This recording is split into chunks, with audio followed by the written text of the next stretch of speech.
Hello, everyone, and welcome back to another episode of the Watchaholic. Guys, I am really excited for today's episode because, oh my God, I've been really looking forward to this day. But today I will be talking about Bridgerton Season 2. That's right, I just finished watching it for the second time, meaning I have a brand new set of eyes because I had an initial reaction when I first saw the first season, and honestly, the second one is just as good. I don't really feel that much more different than I did when I watched it the first time, other than like I kind of caught some things that I had missed in the first episode. I mean, the first time I watched it, kind of like when you watch a movie for the first time and you watch it again, there's so many things and quotes and things that people say that you really just miss. So watching it for the second time really it made me so happy. It is so good. It is so good. But okay, so before we get into it, so I just want to let you guys know that this series of episodes that I'll be doing for the next, I think, 3, there will be spoilers. So if you have not seen Bridgerton Season 2, please go and watch it and then come back and listen to this because, yeah, there will be spoilers. There will be lots and lots of spoilers because I have so many feelings about this season. So let's just get into it. I just want to talk about my overall thoughts of Season 2. Yeah, it is better than Season 1 by a long shot.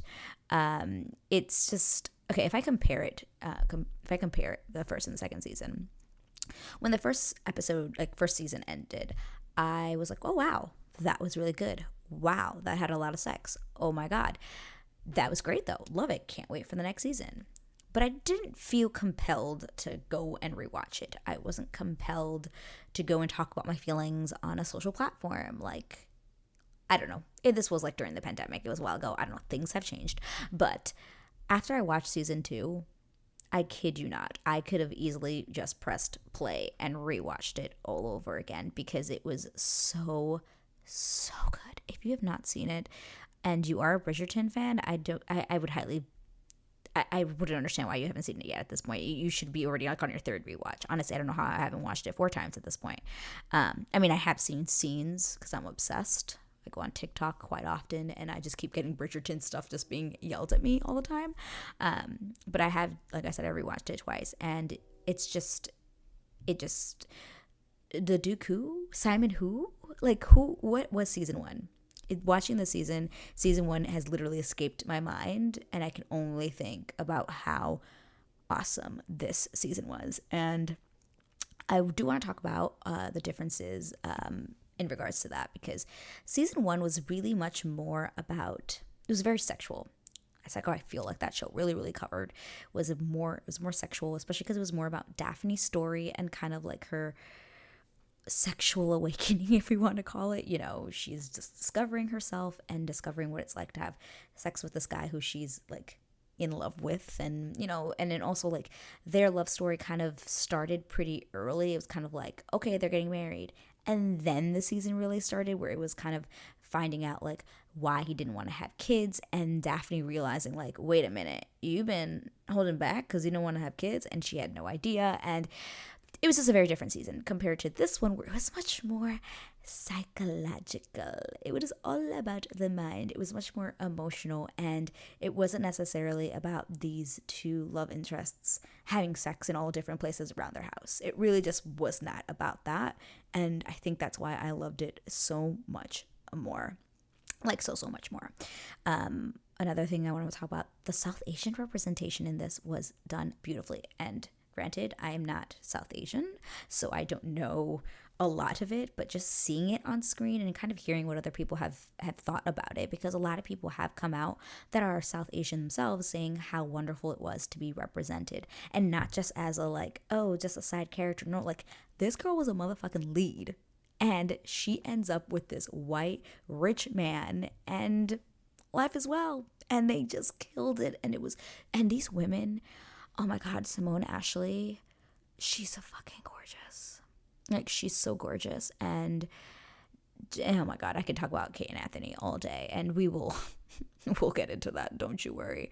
But I thought it was just so beautifully represented, seeing the way that they incorporated, there's this scene later on, it's like, I think like episode like 6, I believe it is, yeah, episode 6, where they show like a traditional like how they're getting ready for their nuptials. Now, I don't know, but I'm going to assume that that is what people in the South Asian community, depending on where you're from, that's how you would get ready to get married. They like were putting like this paste, kind of like this orange paste over their bodies, and it's kind of like a symbol, how do I call it? Not a symbol, a tradition that you would do before you're getting married. And I thought that was done beautifully. I loved that they talked about the culture. I loved that they called each other cultural names like Appa, Didi, Bon. I think these are all like things that you would say. Correct me if I'm wrong. I might be wrong because I'm not South Asian, but that's what I could kind of tell from watching it. But it really was really, really nice to kind of see that, because I know Shonda Rhimes, she's really has, the first season, it was so nice to see a black queen, a black lead, so many black people in the show. It just wasn't about white people. Because honestly, if you watch, or not watch, supposedly there's these 8 books. That's what the show is based on. It's based off of 8 books. And obviously these characters are all white in the books. So it's really nice to kind of see how it's completely different in this rendering of the show. And yeah, I absolutely just love the representation all around, just seeing people from all different like colors and places in the world. It's so nice. But then before I dive into even more, I have to talk about the I feel like I'm heavily breathing like they did in this show. There's a lot of heavy breathing. The chemistry between Anthony and Kate, aka Simone Ashley, and Jonathan Bailey. It is one of the best like on-screen it's the best on-screen chemistry I have like ever seen, I think, in a show. They are so goddamn good together, and I think it's just because they're just so connected. Every time they are on screen together, you can feel the tension, the chemistry, the love, the passion. You can feel that shit through the screen, and I am here for it every damn time. Every damn time. Yeah, they just really killed it. I don't know where they got it from. But this season really, really, they definitely lucked out by getting these 2 actors to be as good as they were.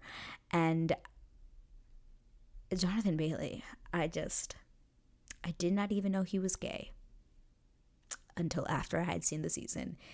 And I was shocked because he plays this part so well. That is acting, ladies and gentlemen. That is what I call because yeah, I'm in love with a gay man, and it's weird to say because I don't care if he's gay. I'm just like, I was just shocked. He's kind of like that fantasy where he really is a fantasy, because no woman will ever be able to have him. That's always my thought watching it, was like, wow, he's literally a fantasy, because yeah, he was so good in this. Just overall as an actor, just, oh my God, the way that he looked at her, any scene that he was in, and we'll talk about it much more as we talk about the episodes, but my God, just, so good. So good. And Simone Ashley as well, just met him right where he was every single time, every single scene. There is not any unmatched energy. They are like on the same level, and it just works for this show. You needed that for this show to succeed this season, and I think that is also the reason why this show ended up being as amazing as it was because those 2 characters just really, really hit it out of the park for me, like really did. And it's actually really sad because this season is really good. I just wanted more. I didn't want it to end. I literally didn't want the season to end. There's 8 episodes, and after the 8th episode, you're just like, wait, why isn't there more? I want more. Why isn't there more? Why? I want more. And the idea that you have to wait till season 3, and then also thinking about, I don't know how they're going to beat what they did in this one for season 3.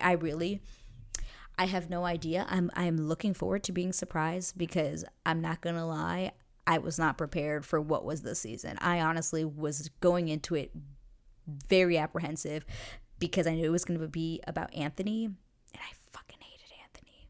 Who else hated Anthony in season 1? I mean, he was a dick. He was like the worst. I hated him in season 1. Obviously coming from a good place, but he was such a dick. And the idea of like him being the lead, I was like, we're gonna talk about the brother. Like, I don't know.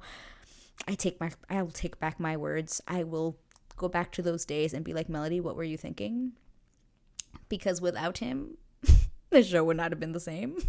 He was so good. They were like they knocked it out of the park. So I'm scared. I am worried for season 3, but at the same time, I know what they're doing. I know they have a plan. So I will put my trust in them for sure. But let's get into it now. Those are my overall thoughts for season 2, but we're going to be doing this a little bit differently. We're not just going to talk about the whole season, not just one episode. I kind of wanted to do this thing where I kind of broke it down. So for the next like 3 weeks, I'm going to be basically breaking it down by a couple episodes. So today we are going to be covering episodes 1 through 3. That's what I decided. We're going to do episodes 1 through 3. And I kind of just want to do a quick recap of the episode while also just talking about some reactions and thoughts that I had throughout them. And if you're here for some Featherington storyline, I am here to tell you that I will not be talking about that because I just don't care. I don't. I really didn't care about the Featherington storyline. Watching it the second time around actually wasn't bad. I was a little bit more invested than the first time, because I kind of already knew everything or when Kate and Anthony scenes were coming, so I kind of was able to kind of feel a little bit more invested. But really, overall, I just don't give a fuck. I really don't. I really, really don't. So let's just get into it. Okay. So the first episode is basically, the beginning starts off, we're just all being reintroduced to all the characters. The Bridgerton family and the Featheringtons, the Queen, how the fact that Lady Whistledown hasn't written anything in the last season, which makes the Queen think, obviously, that means she is one of us, because everyone else has been away for the summer, so there hasn't been any gossip. So where has she been? She's clearly one of us. So the Queen is definitely on a hunt this season to find Lady Whistledown, and boy, does shit get crazy later, but we'll get to it. But most importantly, we really do start off with Anthony's storyline, because obviously this season is about Anthony Bridgerton and how he will find love and get married this season. So, and like I talked about before about my take on Anthony and how I didn't really like him in season 1. I just thought he just had something up his butt the whole time. He also had these like sideburns and this crazy hair that I think kind of masqueraded how beautiful the man was, because I really didn't notice it. I did not find him as handsome as I did this season. Like, he is fucking handsome. Whew. Stab me. He is so handsome. But anyway, so we get through episode. Basically, Anthony's just going dates on dates on dates, and he's got like this book, and it just shows like really quick like snippets of him on dates getting to know women, where he basically interviews them like for a job. Like, how many children do you want to have? What happens if one is an overspender? Do you read? Like, it's not like, clearly just no emotion. Like, this is a transaction. Like, you and me, we're gonna get married because we want the same things, but I'm not falling in love. Which is the huge thing about this whole season, is that he does not want to fall in love with anyone. He just wants somebody he will be his Viscountess and bear his children. That's basically all he wants, and someone who he can talk to, and that's it. But he doesn't want any emotion out of this marriage.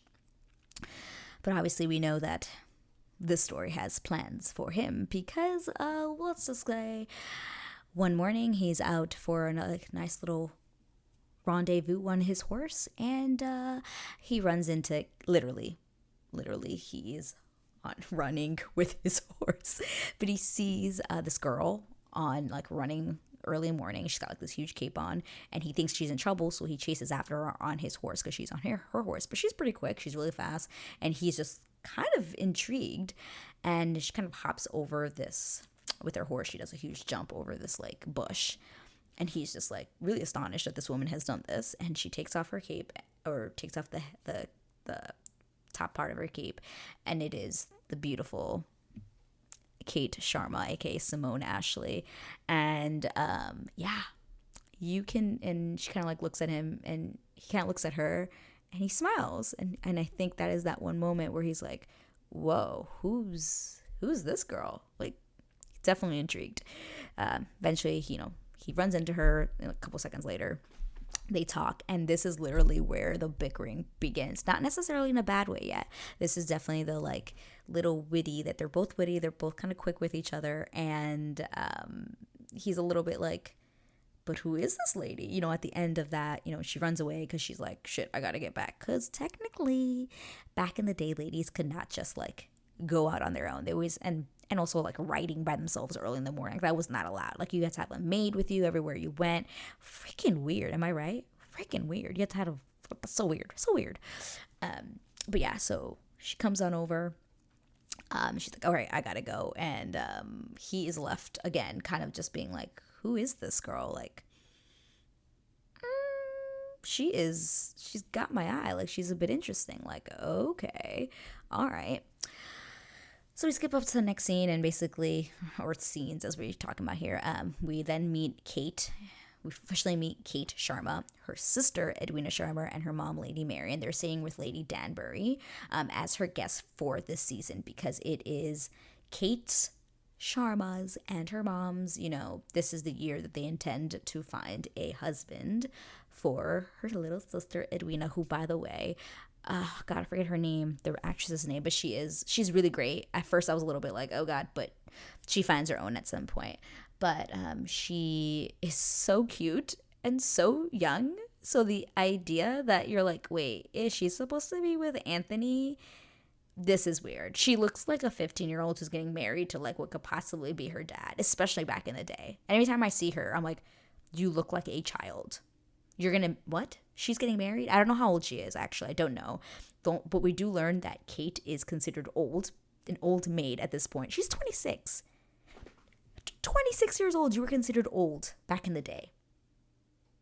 At 26 today, you are considered young as fuck, still trying to figure out life. And they're trying to marry this girl. They've taught her how to sing, dance, read a million books. She talks a million languages. She speaks she does every single type of dance. She is well equipped. And Kate, who is the older sister, familiar to somebody else, has prepared her for this day that she will meet her match and be happy for her sister, and she can go back to India and be by herself. Sad. I know. Very sad. But she's like, I don't need a man. I don't need to be in love. Oh, girl. Things will change. So we fast forward basically to this ball. We have so many balls in this episode that I'm like, why are we throwing a ball? Whose ball is this? We have so many balls going on. I have no idea. Where are we? I have no idea. No idea. I don't know why there's 50 million balls happening. But anyway, we go to the first ball. We get introduced to Edwina. Edwina gets introduced to the rest of in this ball. And guys are starting to go up to her to dance, etc., etc. The queen gets introduced and then realizes that it is Lady Mary's daughter. And it seems like there was some gossip because Lady Mary left London, didn't say bye to the queen, and this kind of really upset her. But she basically left because she went to marry an Indian man who was of lower class and left London. And Kate is actually his daughter and not hers. So that is why Edwina and Kate are actually half sisters and not full-on sisters. But that is all we need. That's all we need. But that, let's just say, that will come to the light at a different time. The drama that will ensue. But basically at this ball, also Violet, Anthony's mom, does announce that Anthony is looking for a wife this season. And all the girls run after him, blah, blah, blah. And then Kate notices him and she's like, oh, I know that guy. And they're like, how do you know him? Because technically she shouldn't be writing in the morning, am I right? So she's like, oh, I'm mistaken. But you can tell she is charmed by the Anthony already. She is kind of looking at him around the room. He hasn't noticed her yet, but she's kind of like looking at him around, and you can tell she is charmed and intrigued by this handsome fella, because he is a handsome fella.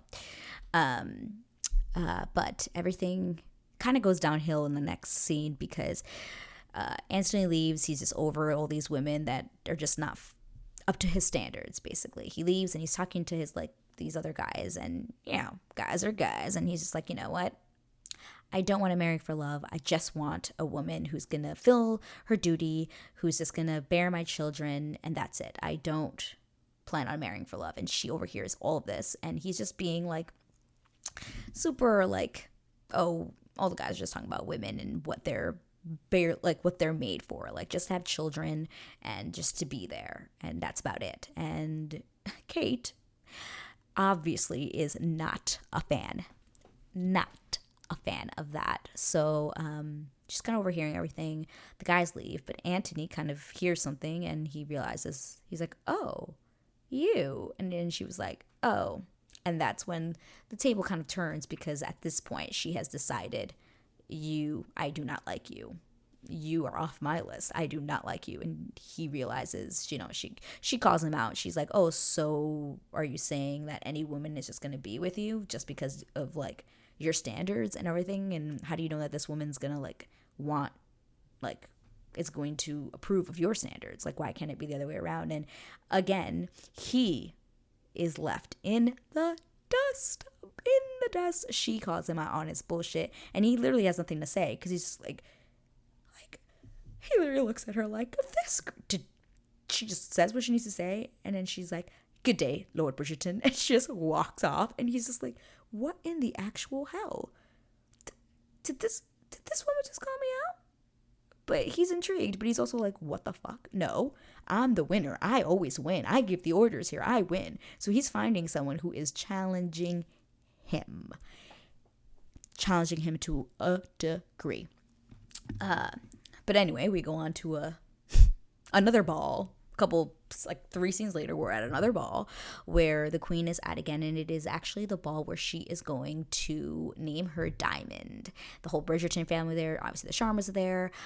Also, I haven't spoken about this, but Eloise is up this year, kind of like how Daphne was last year, for the season to be considered the queen's diamond. But obviously, if you know Eloise, she's completely against everything in that society. She's like, I do not want to get married. I don't want to be forced to marry. I don't want to be forced to be somebody who is like everyone else. She wants to read her books. She wants to use her mind. She wants to have intelligent conversation.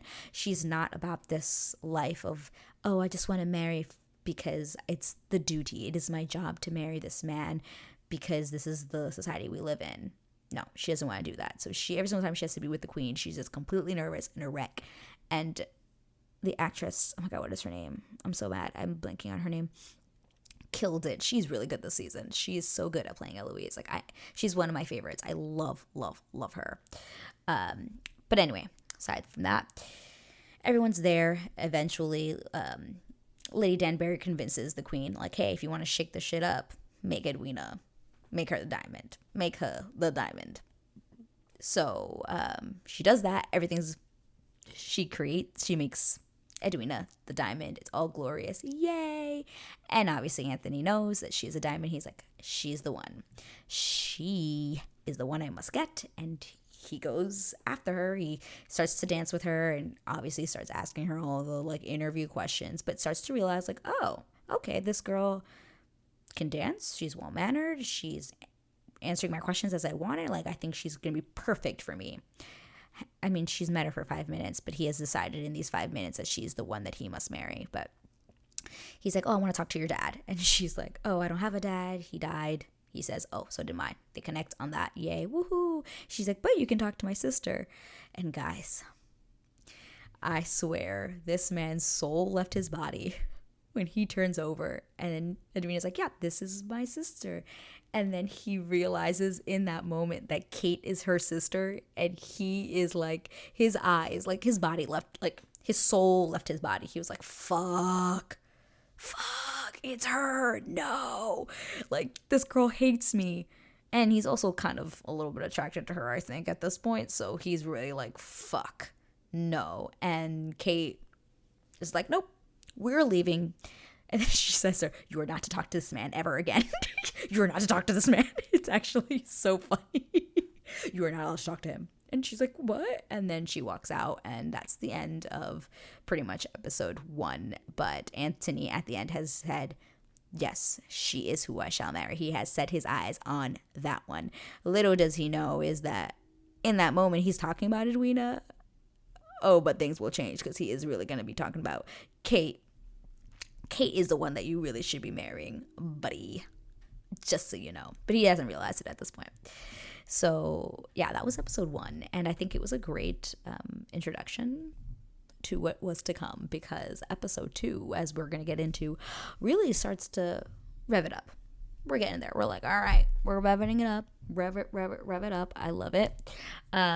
And this episode's also when the enemies to lovers trope really actually starts, because at this point, they are considered enemies to each other. She does not like him. He does not like her because she is in the way.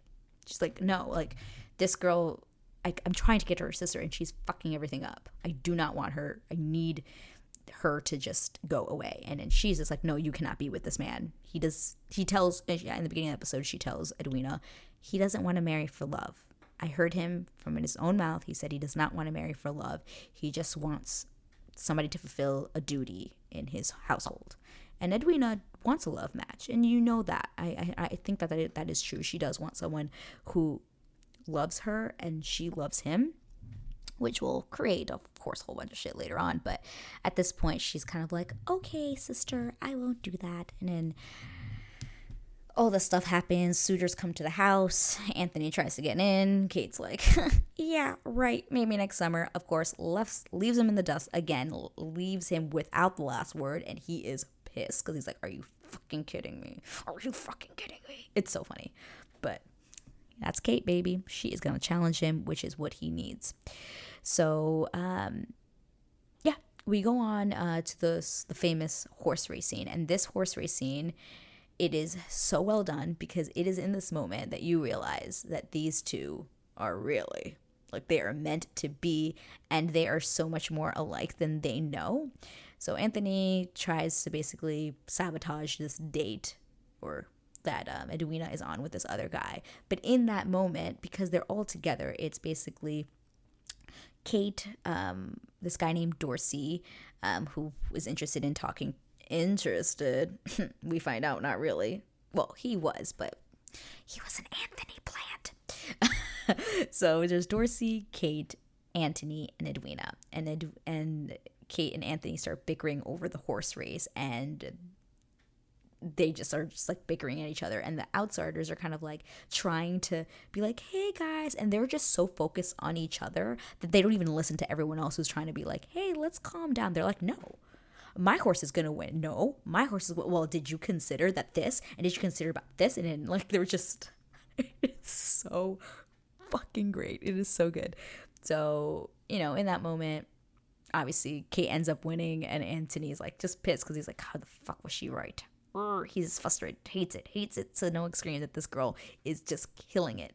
And eventually Kate does find out that Dorsey was actually just a plant by Anthony to distract her so that he could have more time with Edwina. Realizes, takes her away from, she's like, we're leaving. And that's the end of that scene. But it's still, it's treasure. It's such a good scene. It just, because it just shows like how perfect they actually are for each other. And in the next episode as well. So that is the main one in that episode. And then we also have the end, which is the poetry reading scene. Anthony's not a poet. He is not a poet. But obviously they throw a party, and obviously Kate does not invite Anthony because she does not want him to be there. He realizes that, and he obviously makes his way to the party anyway, tries to do this poetry reading, which he's like basically at this point has told his brother to write a poem for him. But this, guys, this is a really important moment, because as the scene started, I was like, oh no, don't tell me he's just gonna, he's cheating. These aren't his words. And I'm like, please God, don't read it. Don't do it. So he starts reading it. And then there's this one part where he's talking about in the poem that says, to be honest, and he catches eyes with Kate, and he kind of stares at her with this kind of like longing thing, and he realizes, and then he looks at his mom, and he realizes he can't continue reading the poem because he's not being honest. So he crumbles the paper and just tells Edwina in front of everyone, like, hey, I can't do this. These words aren't mine. I can't provide you this passion, but I can provide you X, Y, and Z. Basically, he still said, I can't give you love, but we should get married anyway. And she's kind of like, oh, I like him because he was honest. To be fair, I did like the fact that he was honest and that he didn't continue reading this poetry that wasn't his. I think that really showed a lot about his character, that he was like, I can't lie. But that scene really, really shows off this. Guys, this is when the glances really begin, because at the end of that, Edwina kind of just is like, no, like, Kate, I want to start talking to him. Like, I feel like this is right. And Kate, in that moment, is the first time that she has lost to Anthony since the first episode, because she's been the one who's had the last word. But in this episode, Anthony's the one that kind of gets ahead of her, and he kind of just starts to stare at her, and she stares at him, and I think she's starting to be like she's upset. So she leaves. Lady Danbury kind of like calls her out and is like, girl, like, you need to focus on yourself. Like, it's not just about your sister. And she's like, no, it is my duty. I have to do this for her. And she's like, I'm pretty content with just being by myself. And Lady Danbury is like, girl, that is sad. You want to be by yourself? Do not lie to me. You do not want to be by yourself. And she's just like, I have to. And she's like, I've been noticing you, like, you're by yourself and you're content. She's like, yeah, but bitch, I lived a life. I'm a widow. I deserve to be where I am now. I have lived my life. And then my favorite, she says, if you continue down this road, you will never be me. And I said, Lady Danbury calling her out on her shit, which I love. Lady Danbury's always there to call out shit, and I am here for it. I love Lady Danbury. Her in those red colors this season. She had some wonderful colors. I love her. I love her so much. But yeah, the glances in this episode really, guys, is really where it was at. Like, at the end of the episode, I was like, oh, okay. So we are starting with the glances this episode. Really? Okay, let's get to it.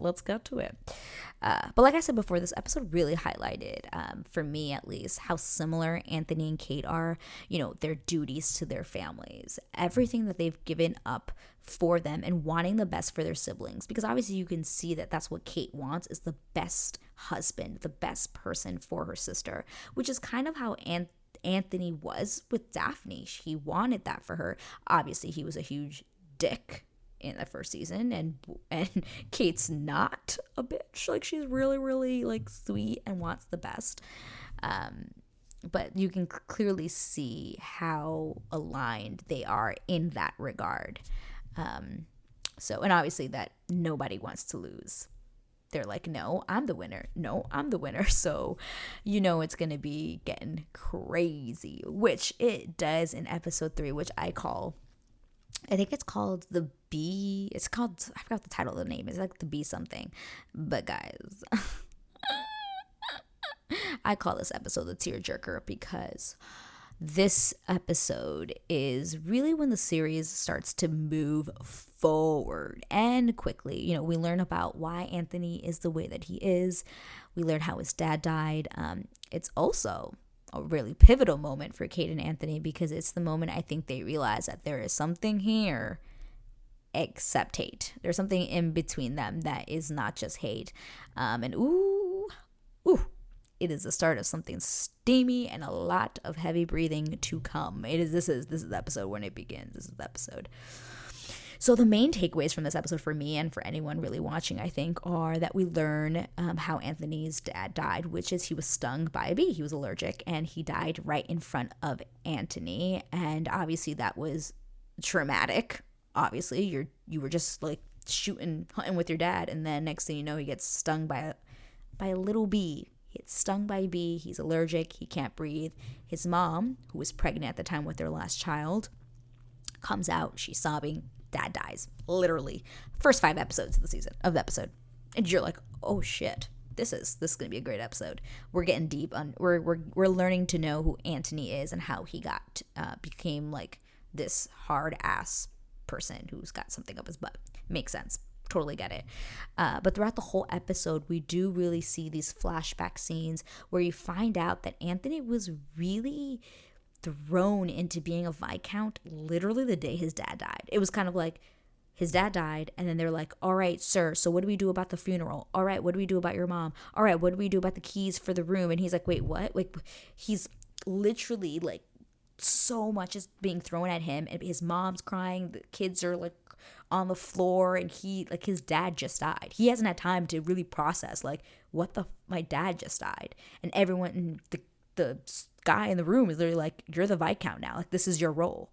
So we have that scene. We have another flashback scene where also really sad, his mom was giving birth, and it was like they were telling him, and he's like 19 at this time because it's been 10 years. He's 29 in this season, in this show, and his dad died 10 years earlier. So this kid he's 19. He's a kid, and they're asking him like, hey, so can you tell us if you want us to save your mom or the kid? Because the baby's not in position, and the mom's just like obviously just in pain, and she's crying, you know, her husband's not there, and they're telling this child, a 19-year-old, to make this decision, and you can just see it in his face that he's just like, what in the actual fuck is going on? Like, I'm freaking out, and he at the end just like, tell whatever she wants to do. You also get a beautiful flashback scene of really finding out that like his mom wasn't there for him wasn't really there when all of this was going on, which makes sense. She lost the love of her life. She's grieving heavily, but because of this, she kind of threw everything to Anthony. Everything was thrown to him, and I think in that moment, then you do realize he has a conversation with Violet at a time where he realizes, like, when I saw that, that's when I realized, like, I don't want to cause grief like this for anyone, ever, which is the reason, number one, why he doesn't want to marry for love, because he's seen what love can do. Like, obviously, if someone, it can cause grief. It can obviously cause beautiful things, but he never wants to make someone experience the grief that he experienced because he's been in love. Like, he just doesn't want that feeling attached to his marriage whatsoever. And it's so sad.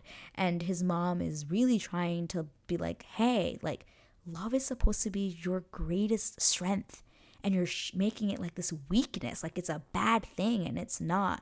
And at this point, Anthony still can't see it. He's just has this wall up inside of him that's like, no, we do not have feelings. This does not go on. I will not marry for love. And it's heartbreaking. It really is just heartbreaking. And this is the episode that really made me be like, okay, I understand everything about him. I understand how he was just thrown to being a Viscount, and he has to do all the responsibilities of his house. He's the eldest, and he was thrown at this at 19. No wonder you have something up your butt. No wonder you don't want to be in love. Like, it all makes sense, and it literally broke my heart, because now I want to watch season 1 again and be like, see it from a different perspective, as I like to say. See it from a different perspective, for sure. But yeah, so that is that with the sadness of the episode. It was really, I cried up. I definitely teared up a couple of times in this episode. It was that good. But then for the more joyous part is we have the Palomal Game. So Edwina and Kate and Lady Danbury and Lady Mary are all asked to come and spend time with the Viscount for a couple of days at his family home, which is where his dad died, which is why we're having all these flashbacks at this summer home. But basically, they play this game, and Daphne's also in this episode, which was nice. She was in the first episode, and she's also in this episode, which honestly, I think she played a really great role this season, because she's really the one that is the conscious she's kind of like the mom, but more even talking more about like what it means to be in love with someone. And he's kind of like, what the fuck? What do you mean feelings? A couple of times, but we'll get to that. Actually, no, we'll say it right now. She has this one line that I think is, I'm gonna read it, and it's so powerful. She says, and she's talking about, this is the feeling you get when you're in love. The person, she says, the one that makes it impossible for you to look away from. The one that makes it impossible for you to look away from them at any given moment, when your body and soul feel as if they could burst into flames whenever the two of you are near. I mean, what a foreshadowing. What a foreshadowing quote that is, because that is literally how he will feel every time he's around Kate, especially when we get to the finale of this episode, or the end of this episode. Is the feeling.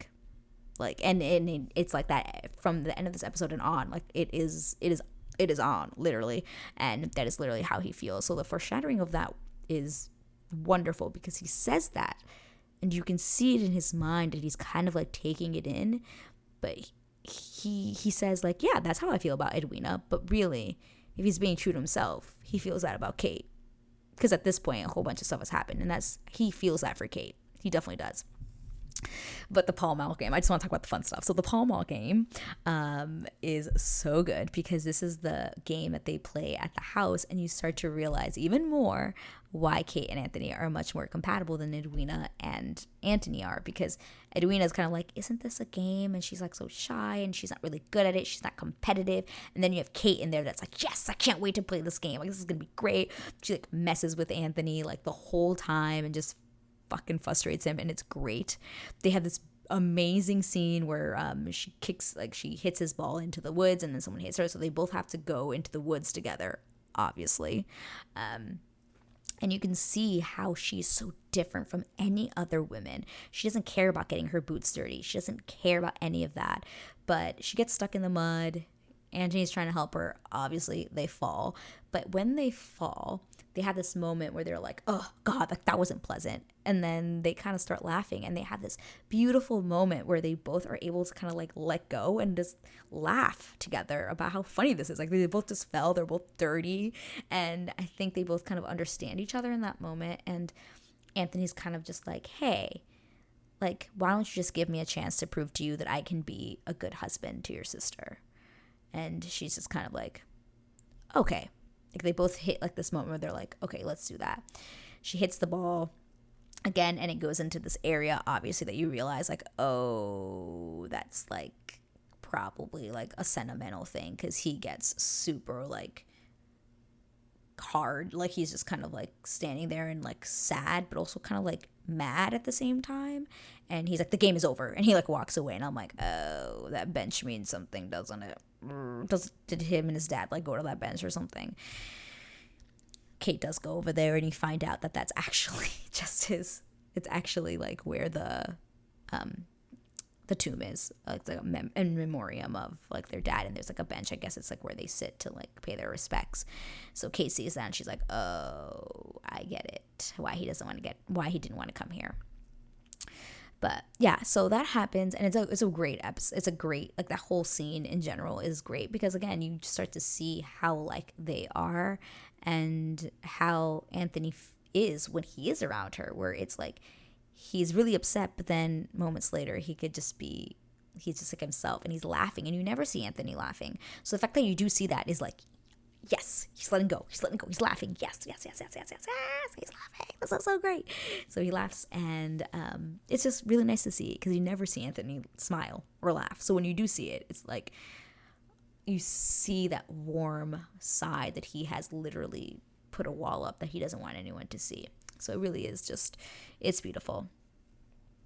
But yeah, and then you just see how Edwina is not the right fit for this family, because you just see how Kate fits in, how competitive she is, and how she's hangs and talks with the rest of the family. You can just tell she is a better fit for the family than Edwina is. And I'm not sure if Edwina notices yet, but I think she does kind of feel bad, because she's not like the competitive, really good at sports, and she kind of does feel a little bit left out. But you know, so then we get to the dinner scene, and it's really hilarious, because Benedict is high because on something that Colin gave him. I think it's like weed or something, but he's like super high, and it's hilarious. Oh my God, it's one of my favorite Benedict scenes, because he's like nervous about getting his results from getting into a college, an art school that he applied to. So Colin gives him this like stuff to just here, so don't think about it. But he's super high at this dinner, and this is also the dinner scene where this is also the dinner scene where the Viscount, Mr. Anthony, is supposed to be proposing. Guys, it's been like 2 days. It's probably been like 3 days, and you're not supposed to be proposing. So he gets up, and everyone thinks like, oh, okay. And Edwina thinks, oh, he's gonna propose. Like, this is what I've been waiting for. Like, he's gonna do it. He's gonna do it. So he gets up, he starts talking, and then he exchanges a look with Kate, and Daphne notices, because as soon as he looks at Kate, and Kate's looking at him, and then she kind of like looks away, kind of like upset. She looks away, and in that moment, I think that's the moment he's like, oh, I can't do this. Like, I can't propose. So he kind of just says like, I need to ask you a question. And then the question actually just ends up being like, can you please not tell anyone that I lost another game of Palomal this season? And you can see Edwina's face is so sad. Like, she's so disappointed. Like, she's like, what? Oh, like, you could just tell she thought she was getting proposed to, and she does not. And it's actually really sad. I felt for her in that moment, but you could just tell it wasn't the right time, and he just was not ready for whatever reason. I mean, obviously the reason is Kate, because he is feeling conflicted. Not as bad yet, but he's going to get there. But he doesn't. So obviously I must talk about the end of this scene, because it is actually kisses, kisses, kisses. It's so good. It is so good. I love it so much. It's basically the scene of all scenes, and it is the B scene. I'm pretty sure everyone has talked, like, you've seen this somewhere, someone talking about it, but it's an amazing scene because basically Anthony and Kate are talking in the garden. You know, it's early in the morning, and she just come back from a ride, and she talks to him, and they end up like start to bicker again, because he's just like, oh, I couldn't propose. I do intend to propose still. I just didn't, because of everything, the way that this was going on, and my feelings. And well, and she's like, oh, feelings. And they start kind of like bickering, and then a bee starts to fly around her chest. And obviously, as we know from the beginning of this episode, it all started with the bee scene, ends with the bee scene. You can tell that he is starting to freak out because there's a bee, and he doesn't want her to get stung. So she's just like, what are you doing? Like, and he's like grabbing her, and he's like, stop it. And she's like, what are you talking about? Like, he's like, it's just a bee. And then she moves, and it stings her, and he loses his shit. Like, he is starting to have an extreme panic attack. He's freaking out. He's like he can't breathe. They're super close at this point, and she starts to realize like he's having like a panic attack. So she takes his hand and puts it like on her heart, like on her bosom, and she's like, I'm unharmed, I'm okay. She takes her hand and puts it on his hand and like calms him down, and he's still like breathing in and breathing, and he's just like freaking out. But in the midst of freaking out with this, they click in those eyes. And when I tell you they click close. So they're literally like centimeters, not even inches, I'm gonna say like millimeters, centimeters away from kissing, because this moment, like, he has been taken aback by, he realizes he's so close to her. He's just like, oh my god, like, why I'm what's going on, like, and then obviously, of course, in all the start of the fashion, they're going to start getting interrupted a lot going forward. But they get interrupted by like a horse coming by with people. So they both run separate directions. She goes somewhere, he goes another way. And you can both tell in that scene that when they zoom in on each other by themselves, that they're both like, holy shit, what just happened? And why did I like it? I think that's literally the moment that they both have where they're like, fuck. Especially Anthony, you can tell he runs to the street, and he's like still kind of like breathing in and out, like, oh my god. And then he kind of goes like, you can just tell in his face that he's like, fuck, I think I like this girl. There's something going on here. I think I like her. Oh my god, why did I like that attraction? Why did I like that? Why did I almost kiss her? Oh my god, I'm fucked. This is basically what's going on in his head. And in her face, I think she's for the first time realizes, like, she kind of closes her eyes, and she's like, oh my god, do I like him? Oh my god, why did I like that?